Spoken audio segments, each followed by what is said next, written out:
Okay. என்ன பார்ப்பீங்க? நான் தான் பேங்க்ல இவ்வளோ பணம் வந்துட்டா எப்படி? பெருநிதிக்கு இறைவன் அல்லவா? நெறைய பேர் யானை பார்ப்பீங்க. பார்த்தீங்கன்னா கமெண்ட்ல சொல்லுங்க.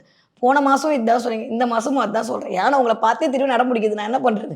நெறைய பேர் யானை பார்க்கறதுக்கான வாய்ப்பு, யானையிடம் ஆசீர்வாதம் வாங்குறதுக்கான வாய்ப்பு, குழந்தைங்களா இருந்தா ஏதாவது யானை பொம்மை வரையறதுக்கான வாய்ப்பு, யானை பொம்மை வாங்கி தர கேட்கறதுக்கான அமைப்புன்ற மாரி இந்த தடவ நெறைய யானையோட கனெக்ட் ஆகும். நீங்க மகர ராசியா இருக்கணும்னு அவசியம் இல்லங்க. உங்க வீட்ல ஒரு மகர ராசி இருந்தாலும் உங்க கண்ணுல இந்த தடவ அது படும். ஸோ நெறைய இந்த தடவ யானையோடு கனெக்ட் ஆகுறதுக்கான வாய்ப்பெல்லாம் இருக்கு. அப்படிலாம் ஆச்சுன்னா நான் சொன்ன மாரி பணம் வருவதற்கான வாய்ப்பை குடுப்பதற்கு நான் தயாரா இருக்கேன். நீ கவலையே படாத. என்கிட்ட இருக்க கட்டுக்கட்ட அந்த வச்சுக்கோன்னு பிரபஞ்சம் சொல்லக்கூடிய சமிக்கைகளாகத்தான் இந்த யானை பார்த்தல் என்பது மகர ராசிக்காரர்களுக்கு நிகழ காத்திருக்கிறது. ஓகே, என்ன தெய்வத்தை வழிபாடு செய்யலாம்? பிள்ளையார் பட்டியில் இருக்கக்கூடிய கற்பக விநாயகர் வழிபாடு மிகப்பெரிய ஏற்றத்தையும் மாற்றத்தையும் கொண்டு வந்து தரும். முடிஞ்ச அந்த கோயிலுக்கு ஒரு தடவ போயிட்டு வந்துருங்க.